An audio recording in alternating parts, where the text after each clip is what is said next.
Hello बच्चों, कैसे हैं आप। मेरी समझ से आप ज़बरदस्त होंगे। बच्चों, आज मैं आया हूँ आपके मैट्रिक परीक्षा 2022 के कुछ महत्वपूर्ण वस्तुनिष्ठ प्रश्न के साथ। तो ये विज्ञान का मैंने प्रश्न लिया है कुछ जो बहुत अति ही महत्वपूर्ण है। बिल्कुल ध्यानपूर्वक देखेंगे।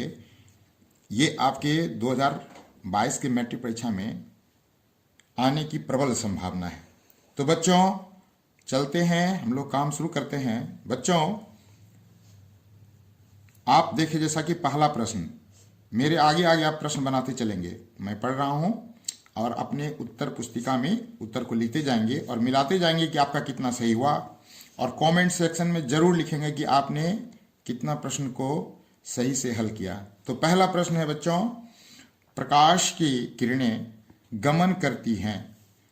ए है सीधी रेखा में, बी टेढ़ी रेखा में, सी किसी भी दिशा में, डी इनमें कोई नहीं।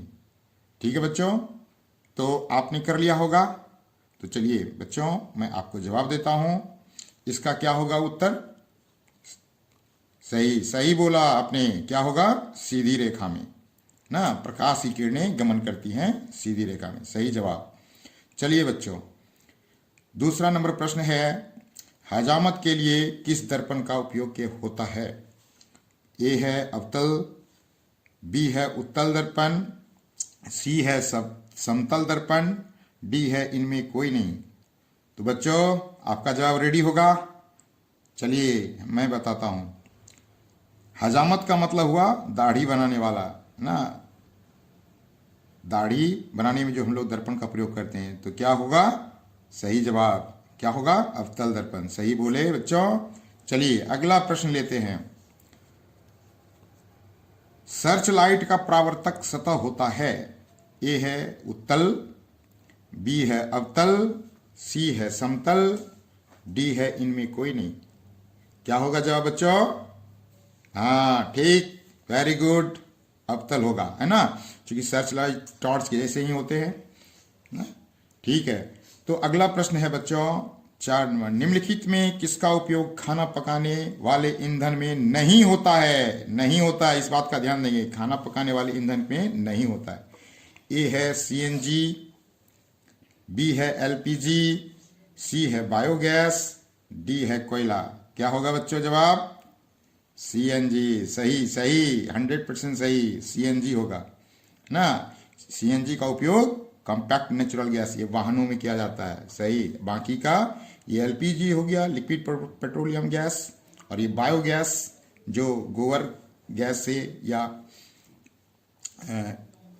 हमारे जो वेजिटेटिव पार्ट हैं उससे बनाए जाते हैं, उनसे ही होता है। कोयला से तो खाना बनता ही है। सही है। चलिए अगला प्रश्न है, डायनमो यांत्रिक ऊर्जा को किस ऊर्जा में परिणत करता है? ए है ध्वनि ऊर्जा, बी है विद्युत ऊर्जा, सी है सौर ऊर्जा, डी है इनमें कोई नहीं। क्या होगा जवाब बच्चों? डायनमो, समझ रहे हैं ना, डायनमो जनरेटर की बात हो रही है। क्या होगा? विद्युत ऊर्जा ना, विद्युत ऊर्जा। सही जवाब।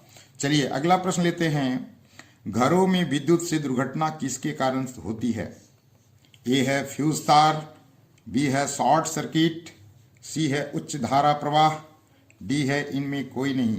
क्या होगा बच्चों? घरों में विद्युत से दुर्घटना किसके कारण होती है? क्या होगा जवाब? सही जवाब, शॉर्ट सर्किट। क्या होगा? शॉर्ट सर्किट ना, शॉर्ट सर्किट हो जाने से विद्युत धारा की प्रवाह जो है उच्च हो जाती है ना।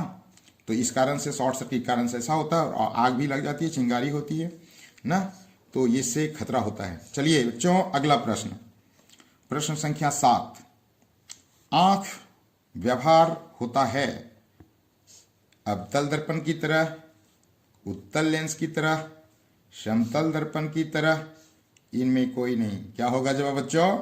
आंख व्यवहार होता है, अर्थात आंख में किस प्रकार की लेंस लगी होती है, प्रश्न का सेंस यही है। क्या होगा? उत्तल लेंस। सही जवाब। चलिए तो अगला प्रश्न है हमारा प्रश्न संख्या 8, 8 है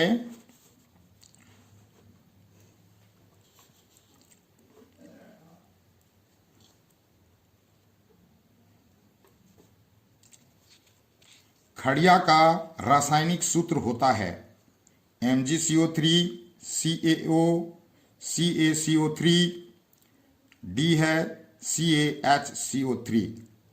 तो क्या होगा बच्चों, खड़िया कहने का मतलब है चौक।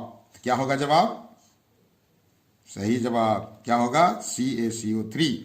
खड़िया कहते हैं कैल्शियम कार्बोनेट को खड़िया कहते हैं ना, उसी को चौक कहते हैं, उसी को मार्बल कहते हैं, उसी को संगमरमर, आप सभी जानते होंगे बच्चों। ठीक है, तो अगला प्रश्न है COOH अभिक्रियाशील मूलक को क्या कहते हैं?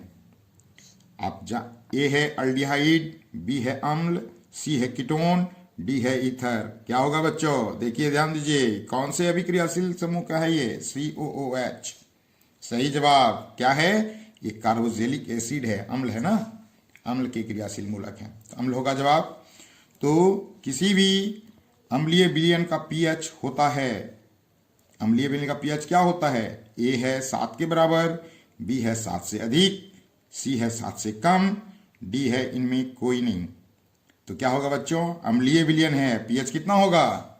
सही जवाब 7 से कम। गुड, इनमें कोई नहीं। ये अगला प्रश्न है, पारे का अयस्क है, पारे का अयस्क है, ये क्या है? बॉक्साइट, बी हेमेटाइट, सी मैग्नेटाइट, डी सीनेवार। क्या होगा आंसर बच्चों? सीनेवार है ना, सीनेवार होगा ना। तो ये अयस्क भी पूछे जाते हैं, आप जो भी अयस्क हैं उसे याद रखेंगे। चलिए अगला प्रश्न है, एक अणुसूत्र परंतु विभिन्न संरचना सूत्र वाले यौगिक कहलाते हैं। ए है बहुलक, बी है अपरूप, सी है समावयवी, डी है इनमें कोई नहीं। तो क्या होगा बच्चों जवाब? एक बार प्रश्न फिर से पढ़ता हूं, एक अणुसूत्र परंतु विभिन्न संरचना सूत्र वाले यौगिक कहलाते हैं। बहुलक, अपरूप, समावयवी, इनमें कोई नहीं। क्या होगा जवाब बच्चों? सही जवाब समावयवी होगा। क्या सही जवाब। अगला प्रश्न है प्रश्न क्या 13, निम्नांकित में कौन प्रबल अम्ल हैं?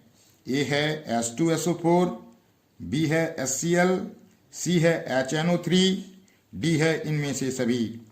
क्या होगा बच्चों जवाब? कौन प्रबल अम्ल है?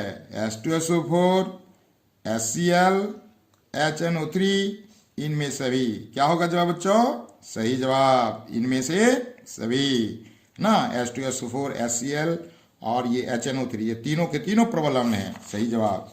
अगला प्रश्न है, आधुनिक आवर्त सारणी में 36 कतारों की संख्या होती है।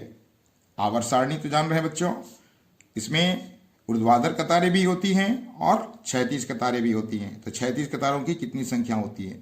ए है 18, बी है 7, सी है 16, डी है 10। क्या होगा बच्चों जवाब? बिल्कुल सही, 7 होगा, है ना, 7 होते हैं आवर्त सारणी में ना, 36 कतारों की संख्या 7 होती है। रक्त का थक्का, अगला क्वेश्चन है क्वेश्चन नंबर 15, रक्त का थक्का बनाने में सहायक होता है। ए है लाल रक्त कोशिका, बी है श्वेत रक्त कोशिका, सी है रक्त विमाणु, डी है इनमें कोई नहीं। तो क्या होगा बच्चों? रक्त का थक्का बनाने में सहायक क्या होगा ना? ए है क्या? आरबीसी, बी है डब्ल्यूबीसी, सी है ब्लड प्लेटलेट्स, डी है इनमें कोई नहीं। क्या होगा? सही जवाब ब्लड प्लेटलेट्स। गुड। तो बच्चों मैं अगला प्रश्न लेता हूं। अगला प्रश्न है, वृक्क की संरचनात्मक एवं क्रियात्मक इकाई को क्या कहते हैं ना? वृक्क की संरचनात्मक एवं क्रियात्मक इकाई को क्या कहते हैं? किडनी की संरचनात्मक एवं क्रियात्मक इकाई के विषय में कहा जा रहा है बच्चों। ए है ग्लोमेरुलस, बी है बोमेन्स कैप्सूल्स, सी है मूत्रवाहिनी, डी है नेफ्रॉन। तो क्या होगा बच्चों? नेफ्रॉन। सही जवाब। गुड। मस्तिष्क उत्तरदायी है। ए है सोचने के लिए, बी है हृदय स्पंदन, सी है शारीरिक संतुलन, डी है इनमें से सभी। तो क्या होगा बच्चों जवाब? मस्तिष्क उत्तरदायी है सोचने के लिए, हृदय स्पंदन, शारीरिक संतुलन, इनमें सभी। क्या होगा? सही जवाब इनमें से सभी। गुड। अगला क्वेश्चन है, प्रश्न संख्या 18 है। पराग कोश में होता है, पराग कोश में होता है। ए है पंखुड़ी, बी है बीजाणु, सी है अंडक, डी है परागकण। क्या होगा बच्चों जवाब? सही जवाब परागकण। वेरी गुड बच्चों। अगला क्वेश्चन है, प्रश्न संख्या 19। एक कोशिकीय शैवाल में जल का परिवहन डैश डैश द्वारा होता है। ए है परासरण, बी है विसरण, सी है अवशोषण, डी है रसारोहण। तो क्या होगा बच्चों जवाब? सोचिए क्या होगा? सही जवाब विसरण होगा। सही बोले बच्चों, विसरण। अगला क्वेश्चन है, प्रश्न संख्या 20, जो आज का अंतिम प्रश्न है। एक वयस्क मनुष्य में कितने दांत होते हैं? ए है 28, बी है 30, सी है 32, डी है 34। क्या होगा बच्चों जवाब? 32 है ना, 32। तब न लोग कहता है 32 ही तोड़ देंगे। बच्चों अगर आपको आज का वीडियो पसंद आया हो तो इसे आप लाइक, सब्सक्राइब और शेयर करेंगे। और बच्चों अगर चाहेंगे कि मैं आगे भी वीडियो बनाता रहूं तो ज़्यादा से ज़्यादा इसमें कमेंट करेंगे और कहेंगे सर और अगला वीडियो बनाया जाए, तो मैं आगे फिर जो है 2022 के लिए आगे भी मैं प्रश्न बनाता रहूँगा। तो ठीक है बच्चों, आज के लिए इतना ही। फिर मिलते हैं अगली नेक्स्ट वीडियो में।